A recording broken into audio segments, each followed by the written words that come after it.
Maayong adlaw katawhan sa Dios sa Archdiocese sa Ozamis, sa ngalan sa atong talahuron nga Arsobispo, Archbishop Martin Sarmiento Humuwad Didi, ug sa kahugpungan sa mga kaparian sa tibuok lokal nga simbahan nini sa Ozamis. Gikan dinhi sa Immaculada Concepcion Mission Station sa Concepcion, Misamis Occidental, kini na usab si Father Jesse Langgam. Magahatod kaninyo sa pamalandong karong adlaw.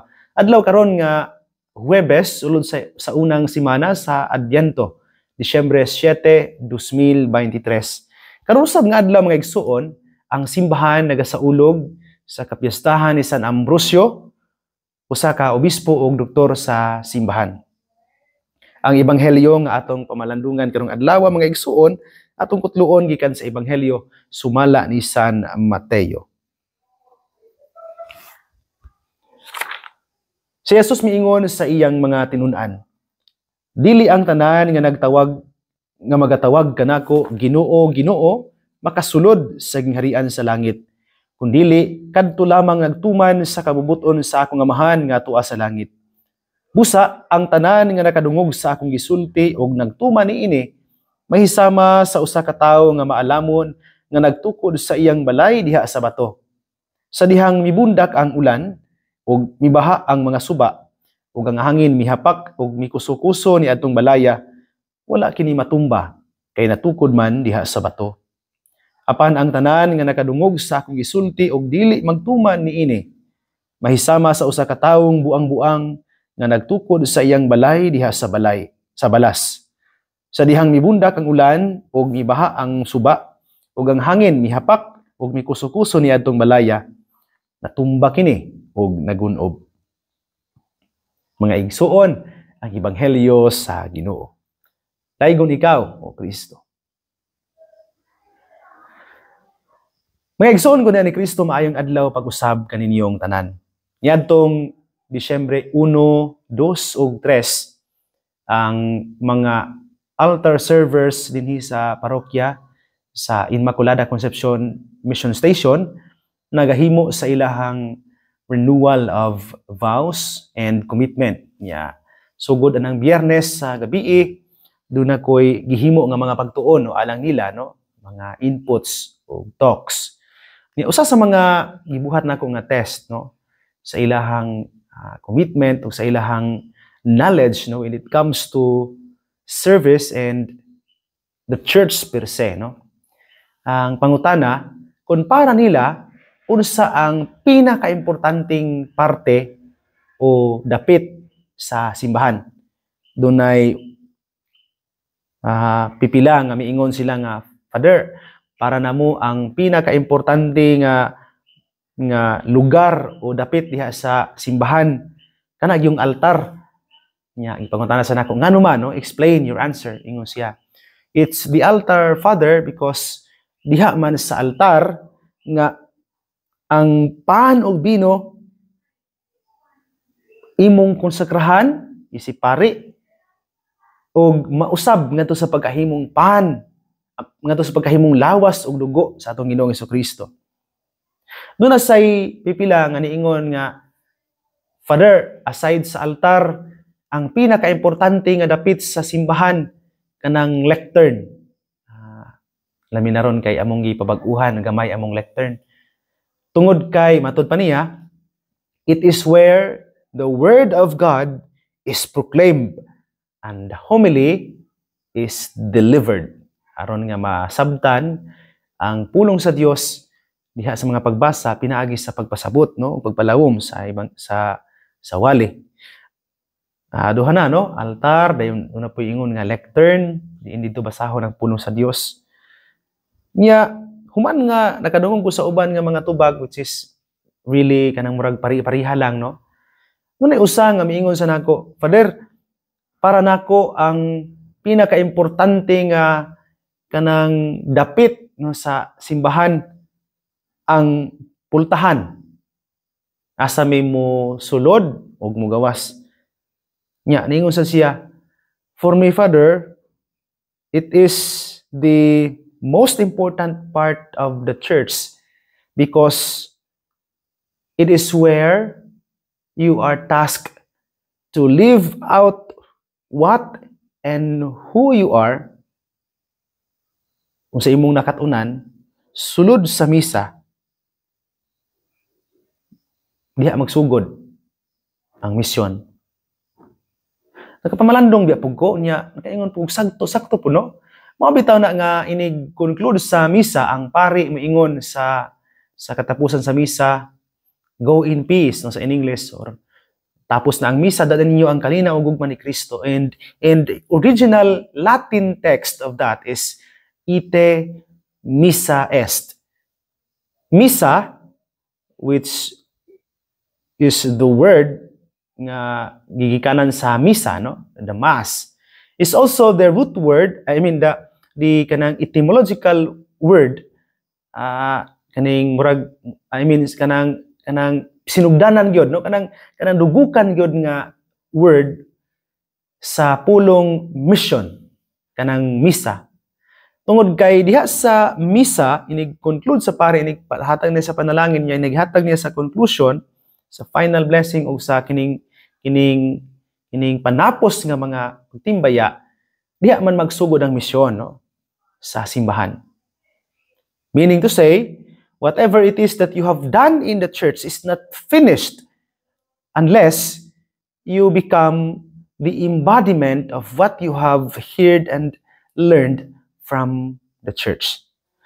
Ako nang gisulti ninyo mga igsuon tungod kay diha sa ebanghelyo si Jesus nagpahinumdom ngan hinato, dili lang sa iya mga tinud-an, ngan hinato that none of those who cry out, Lord, Lord, will enter the kingdom of heaven, but only those who does the will of my Father in heaven.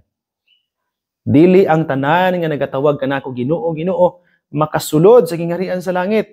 Kundili, kadto lamang nagatuman sa kabubuton sa akong Amahan nga atua sa langit. Niadtong panahon na mga igsuon, panahon ni Jesus, dili tanan ang dunay access sa scripture. Dili tanan ang makabasa no sa balaang kasulatan. The temple became the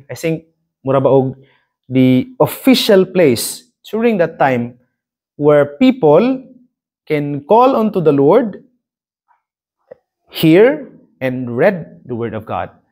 Diha sa templo lang sila sulti sa Ginoo. Diha rasan sila sa templo nga makapaminaw sa pulong sa Dios ug makabasa no, sa scriptures. Wala pa man sa una ning pareha sa ato karong gihibuhat no nga printed copies of the Bible where everyone is given access to read the Word of God. But before, wala na. Dili sila makabasa sa Biblia, sa pulong sa Dios kaniadto. It's only in the temple where the Jews and mga Hudiyo makanungog, no, makabasa sa pulong sa Dios. Ipahinumduman ni Jesus ang iyang mga tinun-an sa unsa man. Jesus warns his disciples o kita pod against a kind of religion where God is only Lord of life, of our life, in the temple. Where God is glorified only inside and during worship, diha sa simbahan, pero diha ra pud taman.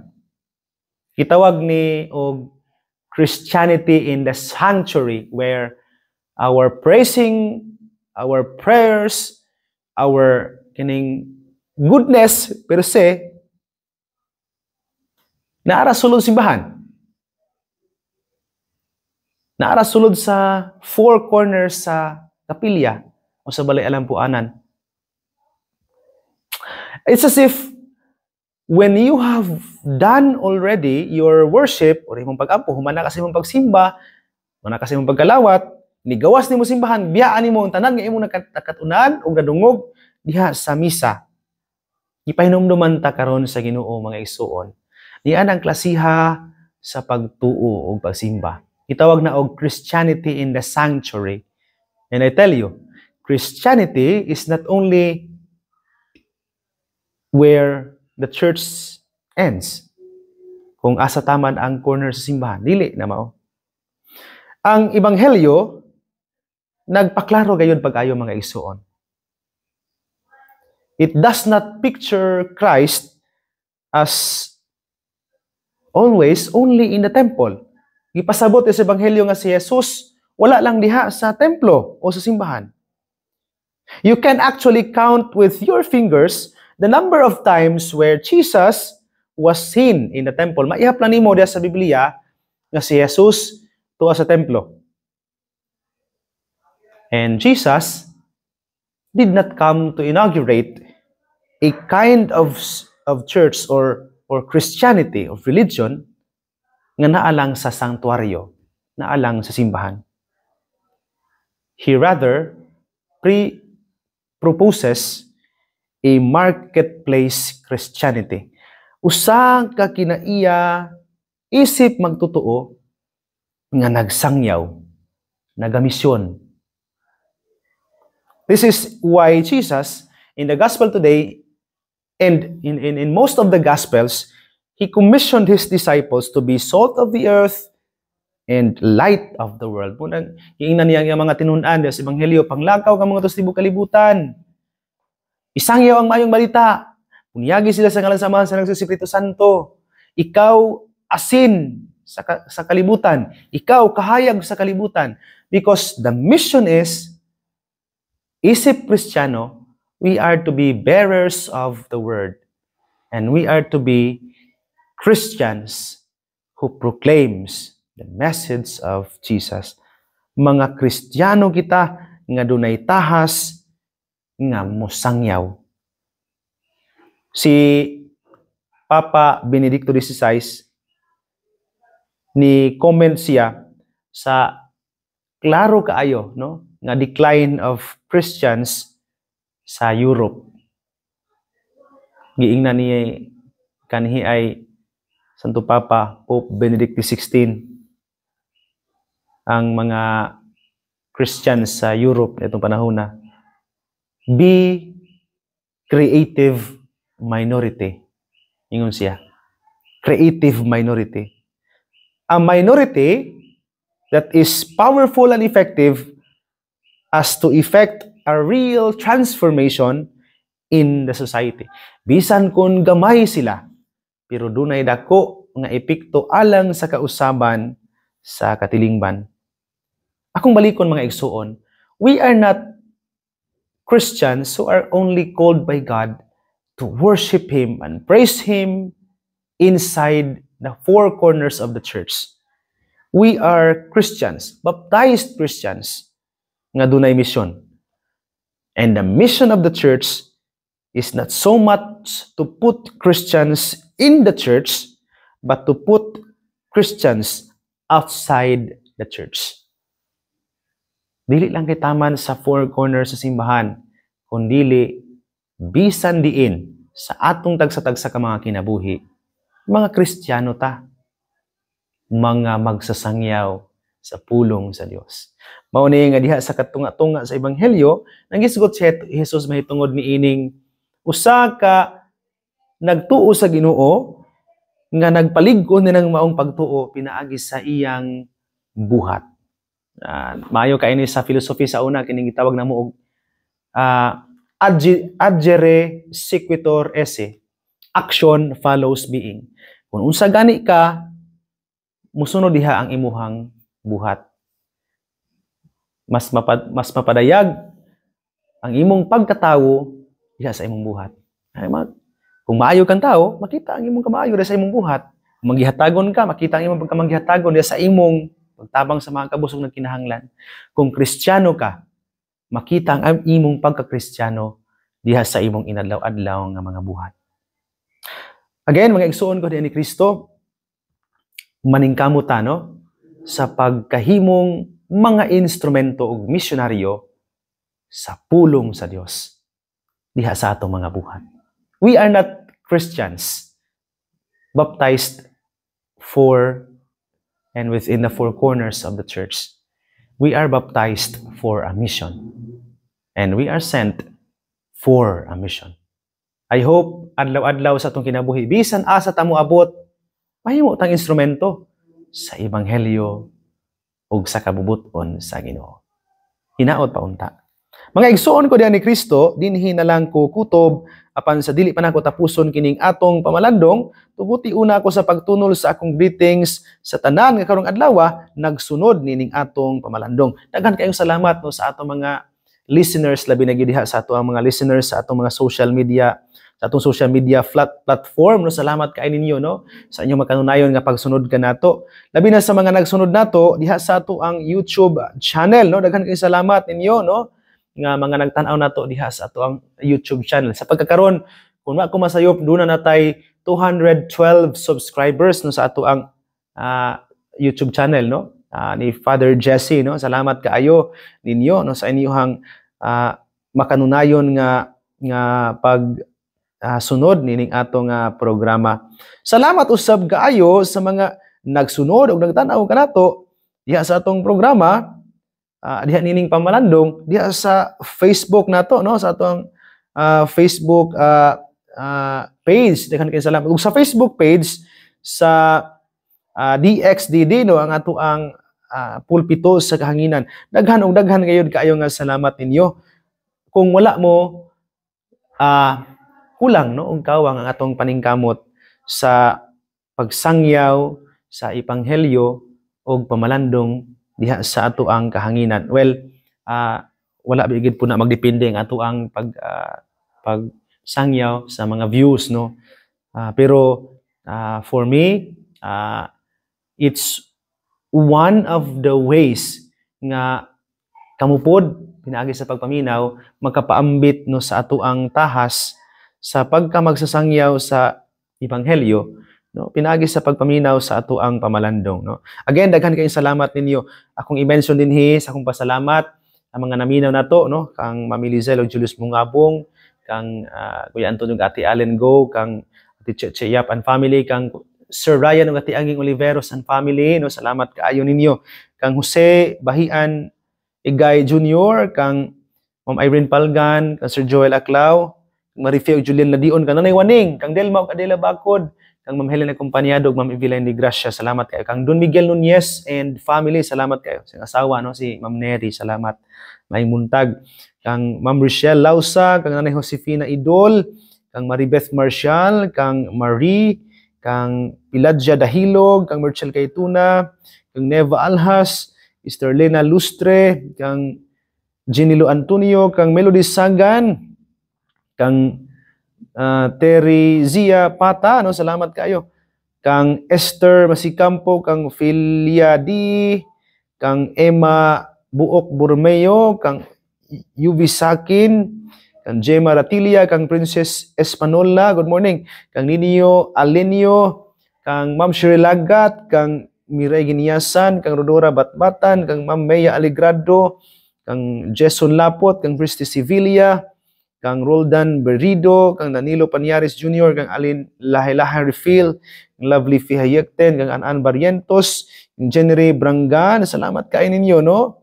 Sa inyong makanunayon nga pagsunod kanato nining atong programa. Salamat usab kaayo sa mga nag-share no ni atong pamalandong, no? Ang inyong pag-share nining pamalandong nahimong instrumento nga mahimo usab kamong kabahin sa pagpalapnag sa ebanghelyo. Salamat kaayo ninyo. Karang adlaw di ay mga igsuon, mao ang Disyembre 7, mao ang Pontifical Mass no nga pagpanguluhan sa ato ang Arsobispo Archbishop Martin Sarmiento Humuad in celebration sa kapistahan dinhi sa Immaculate Conception Mission Station sa Concepcion, Misamis Occidental. Ugma pa ang piyesta pero kay dungan man kita sa cathedral. So ang kasaulugan ugma adto gid ma-focus sa cathedral. So today ang simbahan no, ang Immaculada Conception Mission Station magasaulog in advance together with our Archbishop the Pontifical Mass for the Feast of the Immaculate Conception of the Blessed Virgin Mary. So tabangi ko ninyo kampo no nga magmalampuso ng mao nga kalihukan, hinautunta nga sige ra bag-ulan dinis konsepsyon unta nga di ra kay mo ulan og kusog no. Salamat daan sa inyong pag-ampo. Nya ako pod mapasalamaton sa mga tawo nga nahimong kabahin no sa pagpangandam no. Salamat kaayo no kang Kuya June Manangkil, kang Mami Lizel Mungabong and family, kang Choy Pao, no, kang Lula Bulaw, no, tabang na to sa decoration, sa PPC sa Pangnalaga, salamat kaayo ninyo. Pinanguluhan ni Ma'am Glenn Gumisad, salamat, no. Sa mga lay ministers, katikista, o mga altar servers, no, good morning, salamat kaayo ninyo din sa Concepcion. Sa pamilya ni Ma'am Girlie Hinutan, Ma'am Grace Aranas, Ma'am Elma Burungan, kang Ma'am Vilma Sinconiege and family, sa pamilya Lucias, pamilya Razonable, kang Mayor Jesse Vinia, no, nga nagtabang nato kanunay dinhi sa pagpangandam alang sa pag-anhi, no, sa atong arsobispo, salamat kaayo. Sa mga parokyano sa Immaculada Concepcion Mission Station, thank you so much sa inyong suporta. Ug sa tanan nga mga nagsunod nato sa pamalandong nga nagtabang po nato, no, financially, itong mga kaila usod nga higala, no, sa nagkadaiyang mga dapit na binagidha sa Banyadero, Uzamis, ako sa parokya sa Banyadero. Salamat kay ninyo, no. Salamat kayo kang Nanay Zario Tacano and family, no. Kang board member Amy Lahay-Lahay and family, kang Ma'am Josie Lahay-Lahay, Ma'am Juday Lahay-Lahay, kang Kapitan Renial Asok and family, kang Ma'am Emma Filipino and family, kang Marceline Primasio and family, kang Ma'am Rosvilla Kalimpusan and family, kang Ma'am Nida Munoz and family, salamat. Kang Sir Alan ug Ma'am Chris Lubitania, kang Sir Dado ug Ma'am Benny Canunio, kang Tatay Ben ug Nanay Rafaelia Stosi and family, kang Nanay Helen Novo and family, kang Dr. Lady ug Kuya Alvin Perez and family, salamat, no, kaayo ninyo. Kang Nanay Angie Sapero sa pamilya kong, kang Rodel ug Emma Alamilio and family, kang Kuya Sani Gati Marites Waminal and family, salamat kaayo. Kang Nanay Grace Ann Pang-an, kang board member ay kang Vice Mayor Bebby Neri, good morning, no, salamat kaayo. Kang Nanay Rosie Maghanoy, kang Sir Imo Nelson Limpahan family, kang Pare Julmar Sige and family, kang Pare Daryl Istose and family, salamat kaayo. Sa tanan nga sa walay puas naningkamot nga mahimong kabahin, no, sa atuang misyon, no, sa pagsangyaw ni ining pamalandong, salamat kay ninyo sa inyong pagtabang nato dinhi sa Concepcion. Again, tabangi ko ninyo, no, alang sa pagampo sa kalampusan sa atong Pontifical Mass karong adlaw, sa pagsaulog nato sa kapistahan sa mahal nga Birhen, Immaculada Concepcion. Daghan kayong salamat. Mga igsoon, ini na lang kukutob, ayaw kalimot. Ang pulong sa Dios ang ayan gayud nga pamation, pamalandungan o paningkamutan nga mapuy-an.